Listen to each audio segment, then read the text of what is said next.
Sondaggio di Assindustria Veneto Centro, un imprenditore su due delle province di Padova e Treviso boccia l'operato del governo e per la maggior parte si andrà ad elezioni anticipate.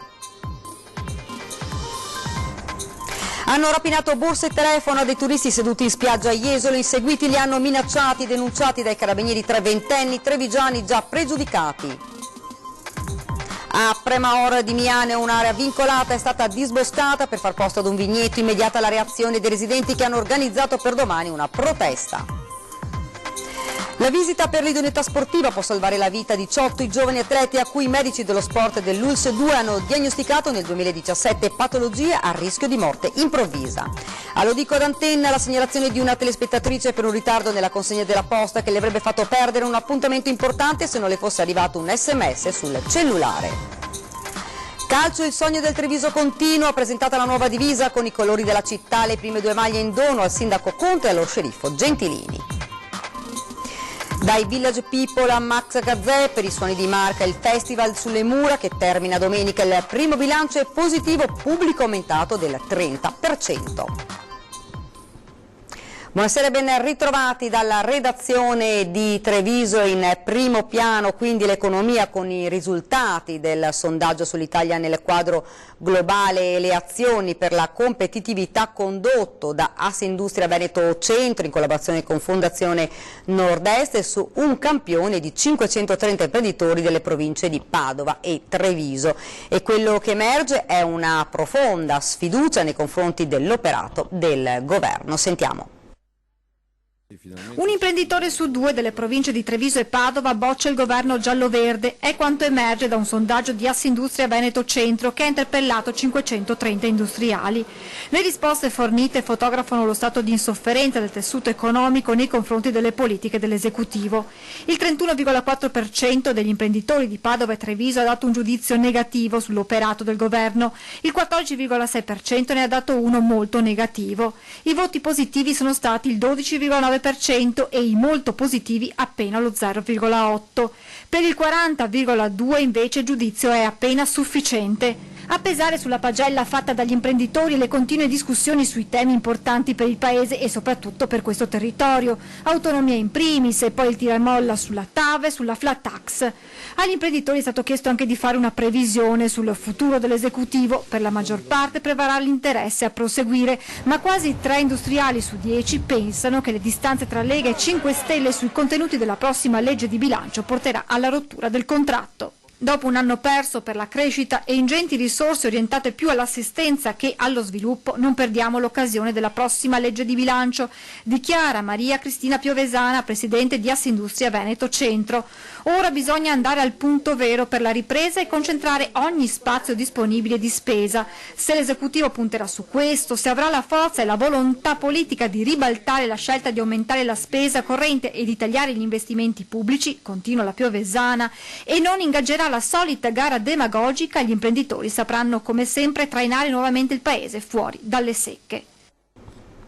E torniamo ora a parlare del caro affitti ATER e della legge di riforma sull'edilizia popolare. Proprio domani a Treviso la grande assemblea aperta a tutti gli inquilini della Marca e alla protesta di questi giorni risponde l'assessore regionale ai servizi sociali Manuela Lanzarina, ospite ieri a 20:10. Diciamo, insomma, e lo vediamo in questi giorni, sono quelle riforme che sono sempre riforme che agitano molto, perché io credo che molte volte ci sono delle questioni che qualcuno pensa che siano dei diritti ormai consolidati, e quindi quando noi andiamo a toccare determinati diritti, determinati, diciamo così, privilegi, ecco, forse la parola più giusta, sappiamo che c'è la protesta e c'è quindi il grande clamore. Questa legge mette un po' di ordine, quindi noi oggi cosa faremo? C'è già un tavolo di monitoraggio insediato in cui ci sono tutti, le ATER, i comuni, i sindacati, gli inquilini, insomma, quindi ragioneremo sui singoli casi anche, quelli che abbiamo visto che sono i casi eclatanti, in modo da capire anche rispetto a questi come casi. Come la signora di 88 anni che citava Zaia. Sì, ma oppure anche il caso eclatante di quello che gli schizza l'affitto, pagava 200, adesso paga 4,50, quindi 250 euro in più.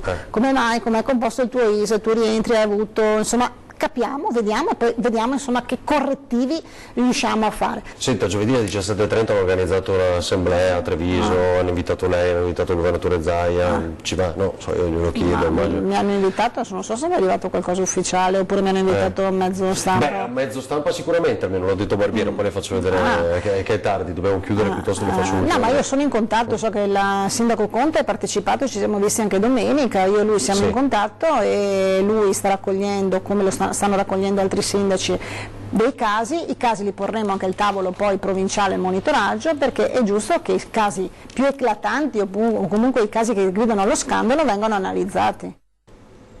Siamo alla cronaca, abitava nel Trevigiano il camionista morto ieri nell'incidente in autostrada a Bologna, un incidente drammaticamente simile a quello dello scorso agosto, praticamente nello stesso punto, e anche in quel caso a perdere la vita era stato un autista veneto.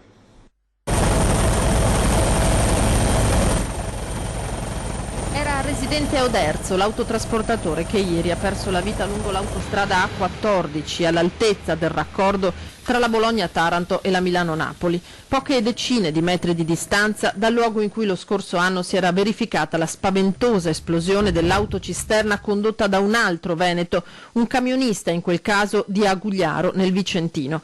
A perdere la vita ieri è stato Gheorghe Pantea Moglan, 68 anni, romeno, padre di 4 figli, che abitava in via Padre Artico. Aveva appena concluso lo scarico della merce a Firenze e stava quindi ritornando verso casa. Il tragico schianto in cui invece ha trovato la morte è accaduto a Borgo Panigale e ha coinvolto oltre al suo un altro mezzo pesante. Entrambi i tir sono stati poi avvolti dalle fiamme. Il conducente dell'altro camion è ricoverato con traumi di media gravità.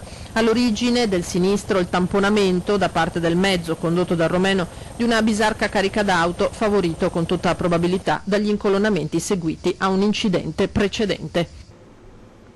I carabinieri di Jesolo hanno denunciato in stato di libertà per rapina impropria in concorso 3 giovani tra 18 e 20 anni, tutti pregiudicati e residenti in provincia di Treviso. Assieme ad una quarta persona sono accusati del furto di una borsa e di un telefono cellulare, danni di 3 giovani turisti seduti su alcuni sdraio sull'arenile del litorale nelle vicinanze di Piazza Mazzini. Uno di questi, che aveva provato a recuperare il maltolto, è stato subito affrontato e minacciato dal gruppo con un oggetto non meglio specificato. Lo stesso desisteva nella sua azione e nella stessa mattinata si è recato presso la locale stazione dei Carabinieri per denunciare l'accaduto. Un'area UNESCO sottoposta a vincolo idrogeologico è stata disboscata per far posto ad un vigneto. Immediata la protesta dei residenti, che hanno organizzato una manifestazione accaduta nella frazione di Premaor a Miane. Ci troviamo a Premaor, piccola frazione di Miane, un'area verde bellissima nel cuore delle colline del Prosecco. Qui negli anni '80 sono state costruite delle casette a schiera dove vivono diverse famiglie con bambini. Proprio dietro alle abitazioni, fino a pochi giorni fa, c'era un bosco ricchissimo di uccelli e animali selvatici. Ora quell'area è stata disboscata per far posto ad un vigneto di circa 8.000 metri quadri, immediata la protesta di un gruppo di genitori. Noi abbiamo paura per 2 motivi. C'è un rischio idrogeologico, questa area è rischio idrogeologico. Noi abbiamo paura nel caso di massicci fenomeni atmosferici, che ci venga giù la collina, che ci venga acqua in casa, ed è la prima cosa. Seconda cosa, ovviamente le erorazioni, cioè trovandosi la casa a 4 metri sotto la collina, in caso di erorazione tutte le sostanze verrebbero a scaricarsi sul nostro scoperto e inevitabilmente a entrare in casa. Il disboscamento ed il lavoro di terrazzamento che seguirà a costruzione del futuro impianto, spiegano, causeranno un significativo peggioramento della qualità della nostra vita ed una svalutazione dei nostri immobili. Per cui noi, io, i vicini, ci siamo parlati più volte se valga ancora la pena rimanere qui. Per questo i residenti hanno promosso una manifestazione per domani alle 19. L'appuntamento è in via San Rocco. Ci sarà una manifestazione con famiglie, con bambini, perché è la voce delle famiglie, dei bambini, è la nostra voce di genitori preoccupati. La visita per l'idoneità sportiva, spesso sottovalutata, può salvare la vita. Lo dimostrano i risultati di uno studio condotto dall'Unità di Medicina dello Sport dell'ULSS 2, pubblicati anche sulla principale rivista di settore.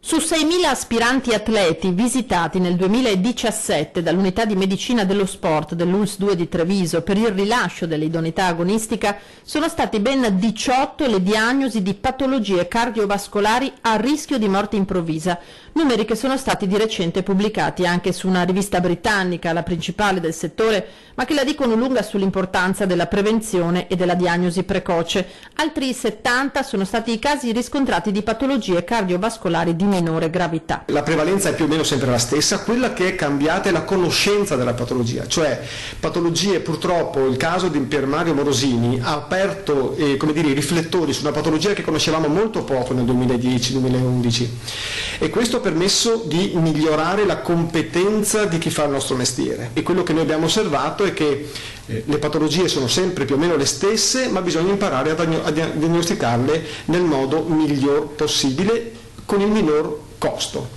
Una trentina anche le diagnosi riferite ad altre patologie, scoliosi, asma, ipertensione. Solo a pochissimi è stato consigliato di interrompere l'attività sportiva, quasi tutti sono semplicemente stati indirizzati verso la disciplina più adatta. È chiaro che in base al rischio avrà i livelli di intensità consentiti diversi. Lo studio si proponeva un'analisi costi-benefici della visita per le idoneità medico-sportiva dall'entrata in vigore della legge nel 1982. Ci vuole un'adeguata preparazione per identificare effettivamente quelli che sono i campanelli d'allarme per poi richiedere ulteriori accertamenti, però se è fatta con le dovute accuratezze, sicuramente è una visita che può avere degli impatti sulla salute delle persone. Spesso queste malattie ricorrono nella stessa famiglia e allora se io salvo un bambino da una possibile morte improvvisa sul campo, a volte salvo anche il genitore.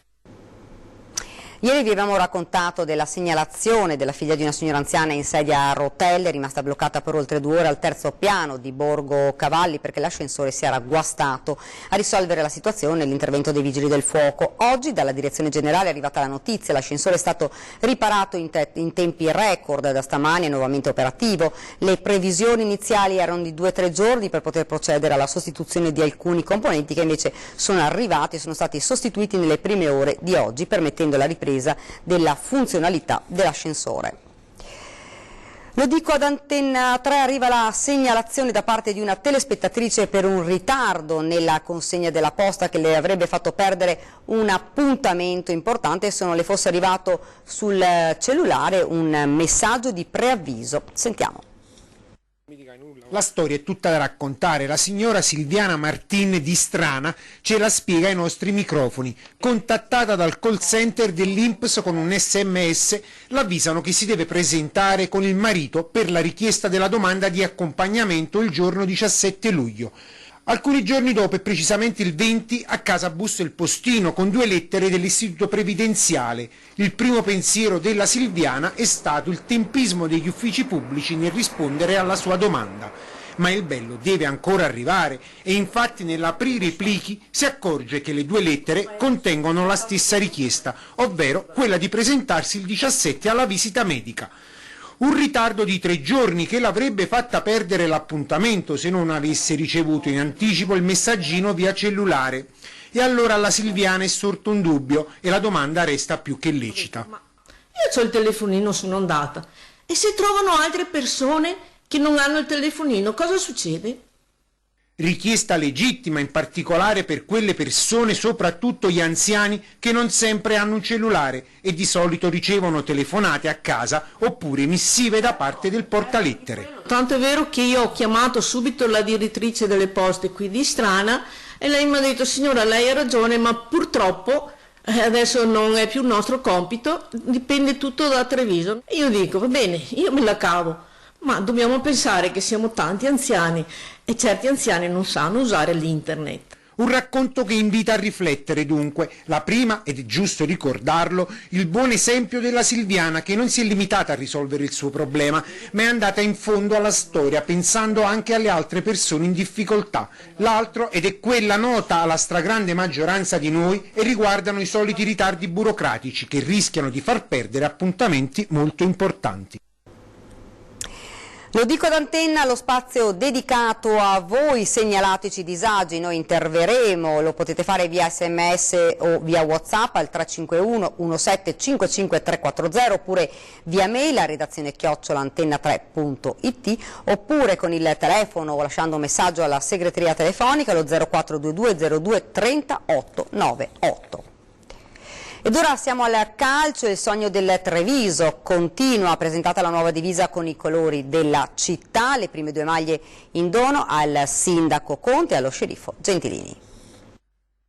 Veramente un'emozione anche perché mi era stata portata dalle vecchie glorie del Treviso questa maglia, ovviamente era in lana, pesantissima, però era esattamente questo il disegno. Presentata ufficialmente la maglia di gara del Treviso AC, la prima è stata consegnata subito nelle mani del sindaco Mario Conte. È un grande onore, ma soprattutto è una grande responsabilità. Ricordo che tutti coloro che indosseranno questa maglia, dai giocatori ai tifosi, avranno la responsabilità di sostenere questo nuovo progetto che ha come obiettivo quello di regalare e continuare a regalare il sogno ai nostri bambini di poterla indossare un giorno questa maglia. La seconda non poteva che andare a Giancarlo Gentilini. Prendo questo incarico di consegnare la seconda maglia al sindaco Gentilini. Un momento importante per la città di Treviso. Il nostro obiettivo, ha spiegato il presidente di Treviso AC Luigi Sandri, è quello di rinvigorire i cuori dei trevigiani attraverso il calcio. La squadra, spiega, è già formata. La squadra è già formata, lo staff dei giocatori è già completo da più di 15 giorni perché sapevamo il tipo di squadra che dovevamo fare, sapevamo il tipo di giocatori che dovevamo scegliere. Il presidente ha sottolineato l'importanza del vivaio di un percorso che tutela più di 500 bambini e ragazzi delle giovanili. Intanto continuano senza sosta i lavori allo stadio di Treviso perché il sindaco ha assicurato torneremo presto a tifare il Treviso al tennis. Sistemeremo gli impianti e soprattutto lo metteremo a norma la struttura da un punto di vista impiantistico. Il manto erboso che abbiamo ereditato era un campo di patate, oggi se lo andate a visitare è già tornato ad essere un ottimo manto erboso, i lavori non sono ancora finiti ma si stanno lavorando quotidianamente per riportare quel manto erboso che si era reso famoso in tutta Italia. Ottimi anche i numeri del consorzio Treviso Siamo Noi. Siamo partiti con il consorzio con le prime 10 aziende costituenti, il consorzio è stato presentato 20 giorni fa. In questo lasso di tempo abbiamo raggruppato altre 25 aziende, sicché ad oggi siamo in 35 con una lista già pronta per aumentare il numero. Ora tutti attendono con trepidazione l'inizio del campionato perché il sogno è appena iniziato. Ed ora sulle mura di Treviso, perché a pochi giorni dalla conclusione del festival traccia un primo bilancio Paolo Gatto, anima di Suoni di Marca. I Village People, Max Gazzè, mura stracolme di pubblico, per il Festival Suoni di Marca entrato nel clou. Sono giornate intense, gran finale domenica ma si può già tracciare un primo bilancio. È andata molto bene, i primi giorni infatti il pubblico ha avuto un aumento sicuramente del 30% rispetto agli altri anni, complice il bel tempo ma soprattutto la programmazione musicale che è stata veramente raffinata cercando di accontentare tutti i gusti. Tanto da trovare posto anche per le band emergenti del territorio. Ci sono molte proposte appunto da parte dei gruppi stessi e al contempo viene fatta una selezione musicale appunto per dare anche lì una varietà di genere musicale proprio durante la manifestazione. Ci sono anche delle collaborazioni con delle realtà locali come il Progetto Giovani, Sisma, Oblique, tutte delle realtà territoriali che promuovono la musica anche all'interno del nostro festival. Molti gli artisti che saliranno sul palco da qui a domenica: Giulio Casale, Anna Calvi, Matt Bianco, Omar Pedrini, Eugenio Finardi, Banda Bardò, in un festival in cui si è lavorato molto anche per la sicurezza. In questo gli organizzatori hanno avuto grande supporto. L'amministrazione comunale ha dato l'appoggio per quanto riguarda la location e anche tutte le misure di sicurezza che stiamo attuando, in special modo la polizia locale, ma devo dire che anche Questura ha dato un buon apporto per garantire a tutti la maggiore sicurezza in questo festival che deve essere il festival della città di Treviso. Ed ora ci fermiamo, c'è la pubblicità.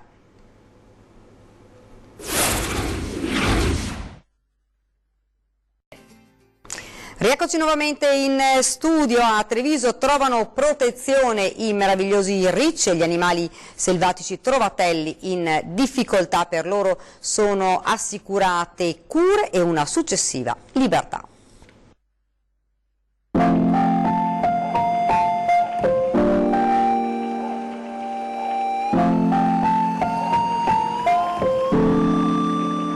Piccoli ricci malati, feriti o semplicemente bisognosi di un letargo in sicurezza. C'è un posto per ognuno di loro nell'associazione trevigiana Progetto Riccio Europeo. Da decenni un solo obiettivo: salvarli. Si parte dal presupposto che liberi erano e liberi dovranno tornare. Per cui animali recuperati solo se in difficoltà e più velocemente possibile, curati, tutelati, magari allattati, svezzati. Non si tratta solo di ricci ma anche di altra microfauna selvatica in pericolo di vita come pipistrelli, lepri e merli. L'emergenza pipistrelli in particolare è in aumento. I legati ad essa sono problemi strettamente attuali. Le cause potrebbero essere molteplici, a partire dal cambiamento climatico alle interferenze delle trasmissioni radio. Le minacce per queste specie sono davvero tante, specialmente durante l'estate, e in caso di avvistamento è fondamentale sapere come agire. Telefonare immediatamente ad un centro o alla polizia provinciale o al nostro CRAS provinciale, che è una struttura una delle migliori in Italia come CRAS.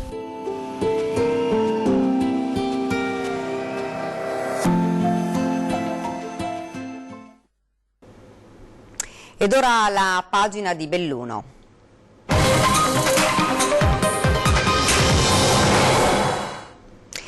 Tragedia nei boschi di Livinallongo del Col di Lana. Nel pomeriggio un 36enne è stato trovato privo di vita nella zona di Pralongiai. Il decesso, secondo i primissimi accertamenti, sarebbe stato causato da folgorazione. La vittima, un lavoratore stagionale di Manfredonia in provincia di Foggia che lavorava in un rifugio ad Arabba. L'ipotesi della morte per folgorazione sarebbe sostenuta dal fatto che in zona poco prima si era abbattuto un forte temporale. La salma del 36enne è stata trasportata nella cella mortuaria del paese ed a disposizione dell'autorità giudiziaria che ha delegato le indagini dei carabinieri.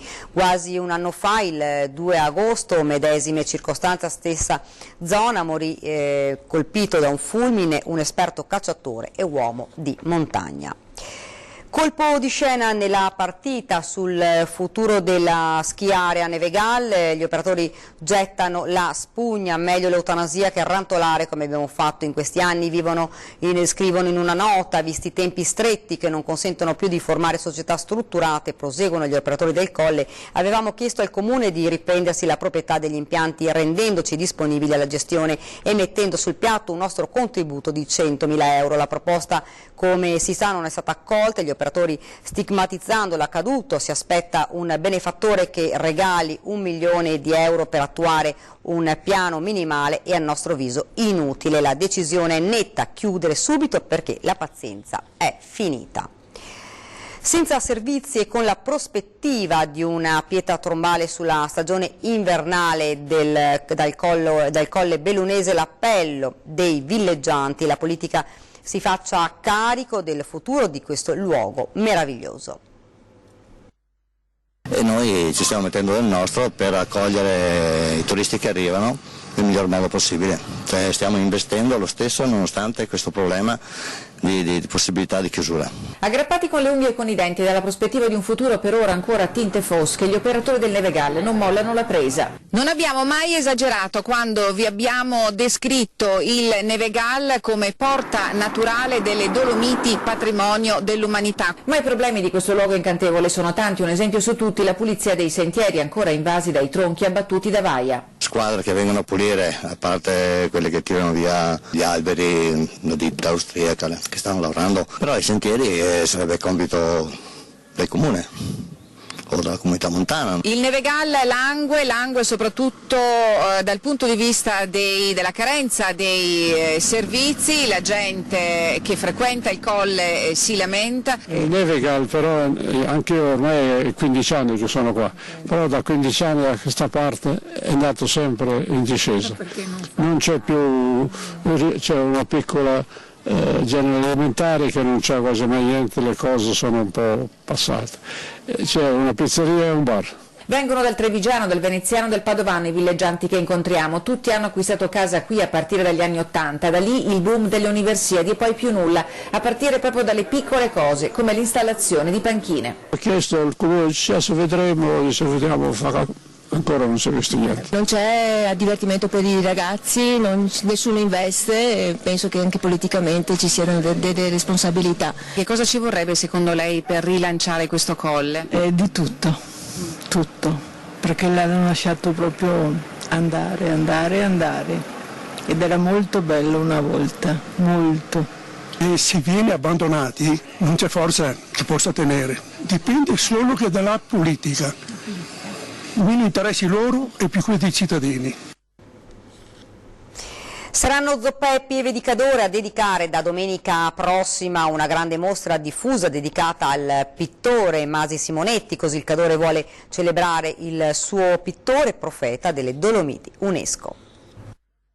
Il racconto del processo di cambiamento del paesaggio e degli stili di vita del Montanaro avvenuto drasticamente nel secolo scorso. Il Cadore celebra il suo pittore Masi Simonetti, profeta delle Dolomiti, da 10 anni insignite del sigillo di patrimonio dell'umanità. È un omaggio dovuto della magnifica comunità a un pittore importante del Novecento cadorino e naturalmente come sindaco di Zoppè non posso che esserne orgoglioso. Montagne e montanari non solo nelle opere ma anche nei pensieri di Masi Simonetti, di cui quest'anno ricorre il 50° della scomparsa. Artista fra i più importanti del Novecento bellunese, Masi Simonetti nacque a Zoppè di Cadore, schivo, solitario, tenace e instancabile nel suo lavoro. Lasciò la montagna per sbarcare nella Parigi di Matisse e Renoir. È lì che Simonetti rivela la tempra del pittore ed è lì che diventa grande osservatore e studioso. Simonetti è molto tagliente sui valori che si sono persi nel corso del Novecento e che hanno purtroppo portato alla perdita della nostra tradizione. Frammenti di una vita che dopo la Seconda Guerra Mondiale non ci sarà più, ritratti su tela da un Simonetti guerriero nel mondo dell'arte. Lascia in eredità un monito sui rischi dell'amministrare la montagna e nei suoi quadri ne tratteggia la mutazione antropologica, come la sua Zoppè, gemma incastonata in fondo al Pelmo. Dal 3 agosto al 15 settembre fra Zoppè e Pieve di Cadore la mostra diffusa racconterà la storia della montagna in 68 opere provenienti da collezioni di musei, comuni e privati. Cultura e natura sono le due carte che questa provincia può giocare. Perché è un territorio difficile, quindi qui non abbiamo le grandi pianure in cui fare grande agricoltura o in cui fare industria facile. L'hanno sempre saputo i nostri antenati e quindi bisogna giocare, almeno negli ultimi 30 anni stiamo tutti cercando di giocare natura e cultura. Siamo arrivati al termine, non perdetevi fra qualche minuto, 20:10, si parlerà di Nord-Est, terra di meraviglie, con Giuliano Vantaggi, direttore di MO Belluno, e Bruno Bertero, promo turismo Friuli Venezia Giulia. Questa era l'ultima notizia, vi lascio alle previsioni del tempo, grazie davvero per averci seguito e buona serata.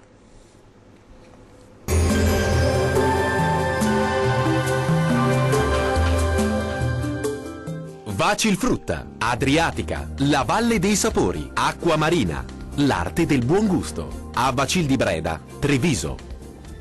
Bentrovati al meteo. Inizio di agosto con l'alta pressione delle Azzorre che favorirà un tempo stabile e temperature nella norma sul nostro territorio. Vediamo il dettaglio di giovedì. Sul Veneto ampio soleggiamento e cielo al massimo poco nuvoloso. Attenzione solamente a qualche occasionale temporale sui settori alpini, specie durante il pomeriggio e localmente fin verso le pianure veronesi. Temperature stazionarie e in linea con la media del periodo, minime tra 18 e 24 gradi, massime comprese invece tra 28 e 31 gradi. Ci spostiamo ora sul Friuli Venezia Giulia, dove avremo una giornata di bel tempo con condizioni stabili, tanto sole su tutti i settori come vediamo. Non sono previste piogge particolarmente degne di nota. Temperature invariate, minime tra 21 e 25 gradi, massime tra 29 e 30 gradi. Uno sguardo infine al Trentino Alto Adige, dove avremo un tempo asciutto al mattino, poi qualche temporale a carattere sparso, possibile un po' su tutta la nostra regione. Temperature minime sui 18 gradi, massime comprese invece tra 30 e 31 gradi. Bene, dal meteo di Antenna 3 per ora è tutto. Arrivederci.